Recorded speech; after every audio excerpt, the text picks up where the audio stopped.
What's up, everyone? I'm back. It's been a while. It's been a while since I've been in a groove with training, right? This last half of my season kind of got thrown for a loop and ended up just not being in the gym as much as I normally would have. Um, I was still lifting, I just wasn't lifting as consistent as I normally do, right? And I wasn't really on a program. I was kind of going in there and doing what feels right for the time, prepping for the games that I had. And but now we're back on program. We're in the off season, and that means my last games it's over, and I'm looking forward to next year. So we're doing things to build that up. This off season in the gym, it's going to look a little bit different than previous years. Previous years, I've talked about on the podcast, and if you guys have tuned into that, you'll kind of know already what I'm talking about here. I do 10 by 10s, German volume training, GVT, and that's normally pretty good for me. I think it's good for most people, right? Um, for those of you who don't know about German volume training, it's 10 by 10. Do 10 sets, 10 reps on each like main lift, right? Some will say it's ridiculous because it is. It's a lot of volume and it sucks. And there's two ways to go about it, I think, for German volume training, and that's you pick a weight and you do 10 sets at 10 reps at that weight by any means necessary, and it's a real grind. The other option is, which I've done probably more than the other one, is I have a weight in mind that I'm going to reach, and I'm going to kind of build up to it. Each build up set, I'm counting as one of the 10. So the idea is to get like, 7 to 5 of that prescribed weight. Um, I think that's a perfectly reasonable option. You're getting a ton of volume, and it's not crippling you. Um, so, but this season, it's a little bit different. I'm doing a strength block with some higher volume stuff added into it. I think the main reason why I would do a a German volume training 10 by 10 high volume block is to kind of get that reset after the season. You've been pushing like strength and speed consistently for 8 months, and you're fatigued from the heavy weight, like your joints hurt, things like that. Like everything just needs a reset. But considering I had already had my reset earlier this year when I was taking a lot of time off from being sick, and then the constant travel and things like that, and so I didn't feel like I needed that reset. I really just had a hankering to get back into lifting heavy, but um, with turning pro this year, I know that I'm underweight.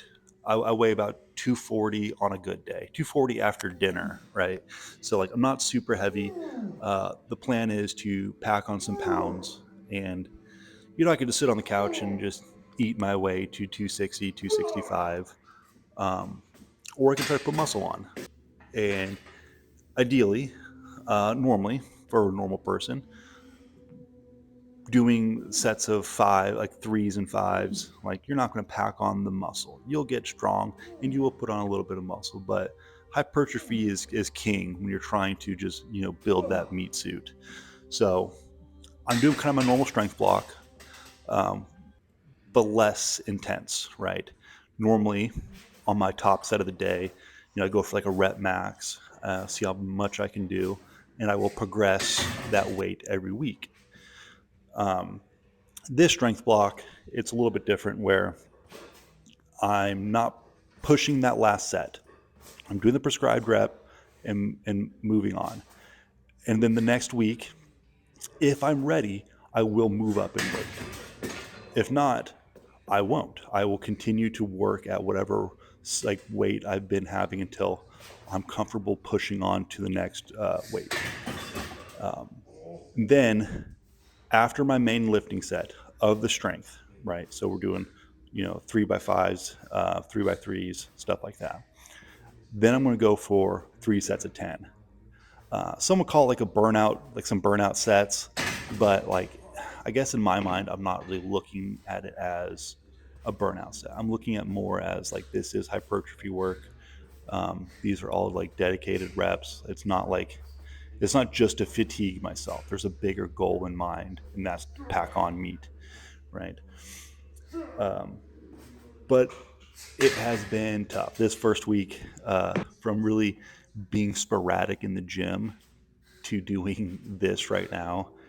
It's tough. I am super sore, which feels kind of nice. I feel like alive. Like, oh man, I'm actually doing something that is hopefully going to progress me. As long as I'm not being sore for the next 3 weeks, 4 weeks, because I do got to get some throwing in. I didn't get any throwing in this week, mostly because I'm just trying to push really hard to get back in that rhythm of lifting. And next week we will throw lifting in again, or sorry, we'll throw throwing in again. Um, but yeah, in being as though I haven't been in the gym as much as I would like to, the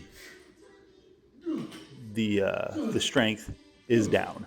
So these maxes that I'm using my percentages off of are a little skewed. I could have retested my 1 rep maxes on all my main lifts, but that's a whole chore, and I am close enough that I can just use some of my older maxes and base percentages off of that. You'll see like the um, first couple days here in this training week on my squats, my bench, on my top set, I was supposed to get 5. I did 1, and that's kind of how it is. So because I only got 1 on those reps, or on those sets, next week I won't add any more weight. I will do it over again. Just run it back, um, which I see no problem with. Um, Kind of redoing your weights over, like even a whole block, like over again. If you're not feeling like you're really progressing like you should have, run it back again. And if you're not getting any stronger again, there's might be something wrong. Like you got other things to look into, like sleep, nutrition, stuff like that. It might be the reason. It's not the weights. It might just be you doing something else. But for next week, we're going to be doing pretty much the same thing again on a lot of these. The push press actually went pretty good. That's one that I always find, like, I don't know. I can dig deep on. Because it's really dynamic. It's pretty explosive. I get all my prescribed reps, and so that's really cool. Um, and then I even did some banded deadlifts, um, which I've never done banded deadlifts before. And I just used a red band, looped it over the bar, stood on it, and did it for reps of 10, which I'm not a big band expert. I'm not a West Side Conjugate type guy, but I have bands, and I figured, oh, why not? See right here, I've never done it before. It was really cool. It was kind of fun. I think I have, I don't know, 250 or 265 on the bar, something like that. Um, and I think I was prescribed to do like 275, so I figured I'd just throw that on there in the band and call it good. Uh, I don't know if you're supposed to be doing reps of 10 with bands, if that's like a common thing. If you guys do that, let me know in the comments, because bands are weird, right? It's a whole thing. Um, but kind of, I'll give you some percentages of what I'm doing here. So on my main lifts, we're building up to about 85% of my training max, um, and doing sets at like the kind of the burnout sets, the hypertrophy sets after. Those are going to be around 50 to 55% for 3 sets of 10. And in the coming weeks, we will add either weight or more sets on top of that. Nothing like too crazy, maybe just a couple more sets. Um, and one thing that I'm doing in this off season that I think is really important for um, building muscle, especially as like a natural like lifter, right, is frequency. Like there's a lot of talk of people when they're trying to pack on muscle, um, like how many times a week should you be benching? How many times a week should you be like bench pressing or and squatting and things like that? And I think as a natural lifter, it's good to do more than less, as long as you can recover from it. And so, in this sense, I'm doing I don't know, I'm squatting twice a week and I'm benching twice a week. And so the benching twice, and both of these extra lifts, the squat and the bench, they are going to be hypertrophy work. So it's going to be 3 sets of 10 again, generally the same-ish weight.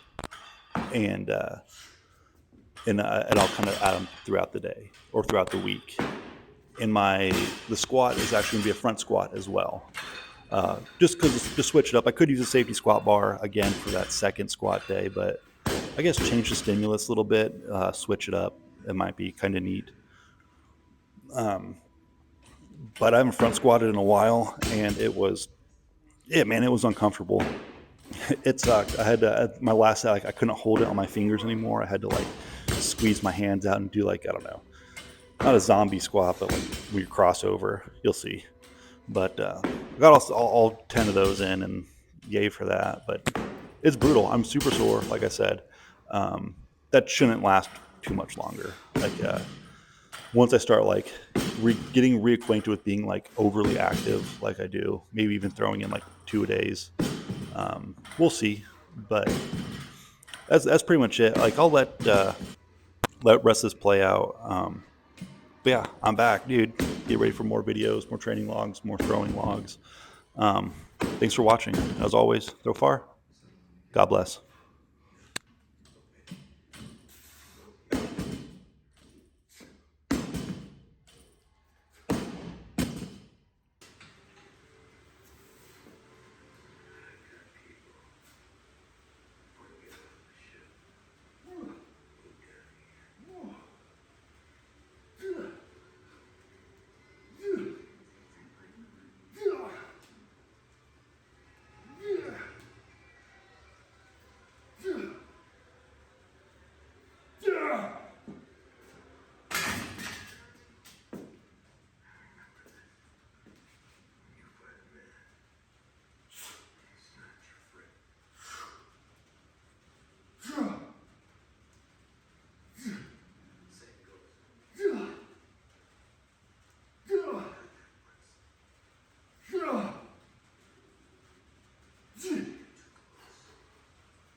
Yeah.